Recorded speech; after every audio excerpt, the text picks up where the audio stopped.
आज हम आ चुके हैं यूटीएल कंपनी के सोलर मॉड्यूल मैन्युफैक्चरिंग यूनिट के अंदर। यहाँ पर यूटीएल कंपनी के सभी सोलर पैनल मैन्युफैक्चर होते हैं। तो यहाँ पर हम आपको बताएंगे कि सोलर पैनल बनाने के लिए कौन कौन से कंपोनेंट का यूज होता है और कैसे सोलर पैनल बनता है। तो वीडियो को लास्ट तक का जरूर देखें ताकि सोलर पैनल बनने की पूरी प्रोसेस आप जान सकें। तो बिना टाइम गवाए चलिए वीडियो को शुरू करते हैं। तो सोलर पैनल बनना शुरू होता है स्ट्रिंगर से। यहाँ पर सोलर सेल की स्ट्रिंग बनाई जाती है। तो सबसे पहले सेल को मैगजीन में डाला जाता है और उसके बाद में मशीन के अंदर रख दिया जाता है। इसके बाद में जितना भी प्रोसेस होता है वो लगभग सारा ऑटोमेटिक होता है। बीच में कोई प्रोसेस आता है जहाँ पर मैनुअली काम करना पड़ता है, जैसे कि सोल्डरिंग हो गया या पैनल की क्लीनिंग हो गई।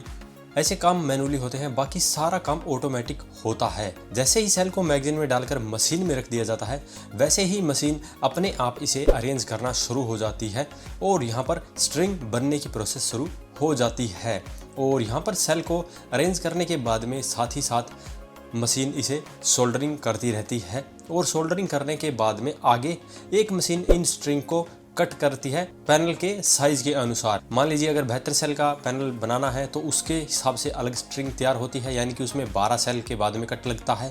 और अगर 60 सेल का पैनल बनाना है तो वहाँ पर हर 10 सेल के बाद में कट लगेगा। और अगर 36 सेल का पैनल बनाना है तो वहाँ पर हर 6 सेल के बाद में कट लगेगा। ऐसे ही ये ऑटोमेटिक उसे कट करती रहती है और स्ट्रिंग आगे चलती रहती है।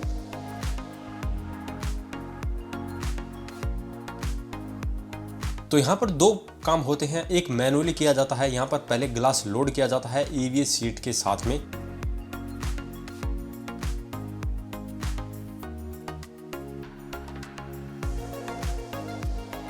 दूसरा जो मशीन स्ट्रिंग बना रही है वो स्ट्रिंग उस ग्लास के ऊपर रख दी जाती है और स्ट्रिंग को फिर आगे भेजा जाता है।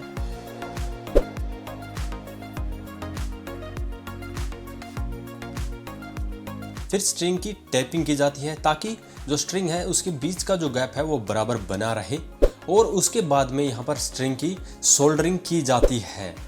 सभी सोल्डरिंग को सीरीज में किया जाता है क्योंकि जो हमारा सोलर पैनल होता है उसकी सभी स्ट्रिंग सीरीज में ही होती है और जो सोलर सेल है वो भी सीरीज के अंदर होते हैं। इस प्रकार जो सारे सेल हैं वो सीरीज में आ जाते हैं। और सोल्डरिंग करने के बाद में जो एक्स्ट्रा मटेरियल होता है उसे काट दिया जाता है और फिर पैनल को आगे भेजा जाता है, जहां पर इसके ऊपर RFID लोगो, सीरियल नंबर वगैरह लगाया जाता है और फिर से इस पैनल को आगे भेज दिया जाता है।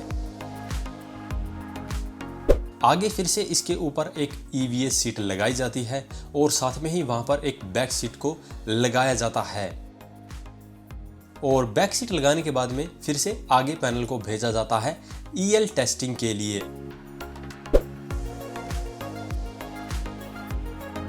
EL टेस्टिंग के अंदर माइक्रो क्रैक को देखा जाता है कि कोई सेल डैमेज तो नहीं है। जो हम नंगी आंखों से नहीं देख सकते हैं वो इस EL टेस्टिंग के अंदर पता चल जाता है। अगर पूरी तरह से सब कुछ ठीक रहता है तभी पैनल को आगे भेजा जाता है लेमिनेशन के लिए। लेमिनेशन होने के लिए लगभग 15 मिनट का समय लगता है और ये जो मशीन है वो एक बार में 5 शीट की लेमिनेशन कर सकती है।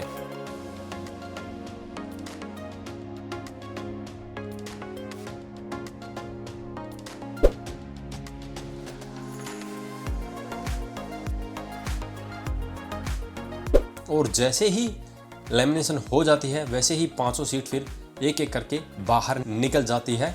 और यहाँ पर इसे कुछ देर के लिए 2 से 3 मिनट के लिए रख कर ठंडा किया जाता है क्योंकि लेमिनेशन होने के बाद में जो सीट है वो काफ़ी गर्म रहती है। और फिर ठंडा करके इसे आगे भेज दिया जाता है। जो भी सीट के बाहर का जो एक्स्ट्रा मटेरियल होता है उसे फिर रिमूव कर दिया जाता है।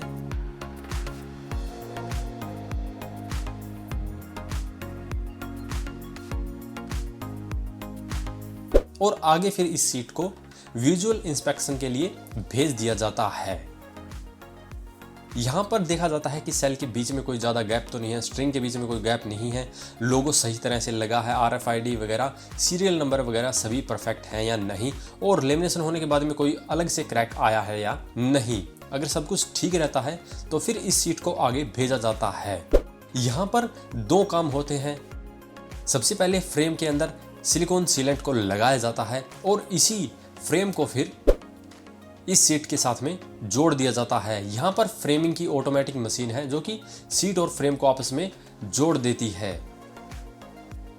और फ्रेम और सीट जुड़ने के बाद में इसके ऊपर जंक्शन बॉक्स को लगा दिया जाता है और जंक्शन बॉक्स के ऊपर टेप लगा दी जाती है, क्योंकि जंक्शन बॉक्स एकदम से इसके ऊपर नहीं चिपक सकता, इसीलिए टेप लगा दी जाती है। बाद में इस पैनल की क्लीनिंग की जाती है, जो एक्स्ट्रा सीलेंट लगा है उसे हटाया जाता है और बिल्कुल इसे ऊपर से साफ कर दिया जाता है। और इसके बाद में फिर से आगे टेस्टिंग के लिए भेजा जाता है, जहां पर इसकी टेस्टिंग रिपोर्ट जनरेट की जाती है।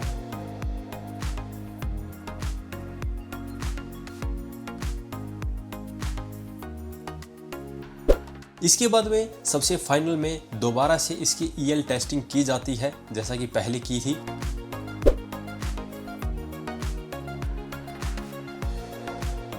और इसके अंदर अगर हमारा पैनल पास हो जाता है तो इसे आगे फिर भेज दिया जाता है, जहां पर इसके ऊपर फिर टेस्टिंग रिपोर्ट लगाई जाती है और फिर वारंटी कार्ड लगाया जाता है, होलोग्राम लगाया जाता है, सीरियल नंबर और टेक्निकल स्पेसिफिकेशन का स्टिकर यहाँ पर सब कुछ लगा दिया जाता है।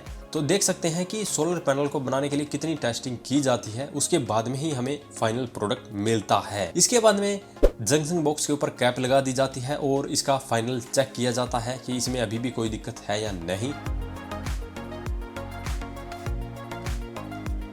और फिर इसे पैकिंग के लिए भेज दिया जाता है और आगे फिर ये वेयर हाउस में पैक कर दिया जाता है। तो ऐसे इंडिया के अंदर सोलर पैनल बनाए जाते हैं।